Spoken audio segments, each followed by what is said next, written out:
আসসালামু আলাইকুম। আপনারা দেখতে পাচ্ছেন যে আমরা ইতিমধ্যে করলা খেতে আসছি। তো করলা ক্ষেতটা আপনারা দেখেন কি সুন্দর ভাবে কি বুদ্ধিমত্তার মতো কাজ করে সকল কিন্তু করলা ক্ষেতটা বানিয়েছে। তো দেখেন চারিপাশে আমার চারিপাশে দেখেন কেজি ঘরের লান ছাউনি তুলে দিয়েছে দিয়ে কিন্তু করলা বাগানটা করেছে। তো করলার বাগানে করলাও ধরেছে খুব সুন্দর। দেখেন ভাই ওপারে দেখান করলাগুলো দেখান। দেখেন ভাই আপনারা করলাগুলো কি সুন্দর ধরেছে। হ্যাঁ এদিকে এসেন। তো এভাবে করলা চাষ করলে করলা ফসল ভালো হয়। এমনকি যারা তুলা মানে ক্রয় করেন, যারা মানে উত্তোলন করেন তাদেরও পক্ষে সুবিধারজনক হয়।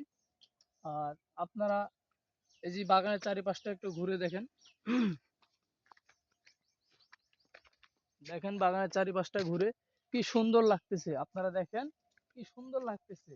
এরকম বাগান আপনারা যদি কেউ করতে চান তাহলে আপনারা কমেন্ট বক্সে জানাবেন। এই জি ভাই দেখেন আপনারা কি সুন্দর একটা করলা ক্ষেত।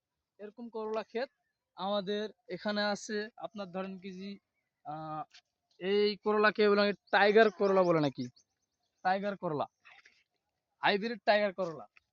তো আপনারা যদি কেউ করতে চান তাহলে পারে আপনারা চলে আসুন আমাদের নওগাঁ জেলা নেয়ামতপুর থানা রাউতাল মোড়ে উজ্জ্বল ভাইয়ের করলা খেতে। আপনারা ওনার কাছ থেকে সব এই করলা ক্ষেত সম্পর্কে অনেক কিছু জানতে পাবেন। উনি অনেক দিন করা একজন চাষি। তো ওনার কাছ থেকে আপনারা সবকিছু জানতে পাবেন। আরেকটি কথা, যদি ভিডিওটা আপনাদের ভালো লেগে থাকে তাহলে অবশ্যই লাইক কমেন্ট এবং কি সাবস্ক্রাইব করতে ভুলবেন না। আসসালামু আলাইকুম।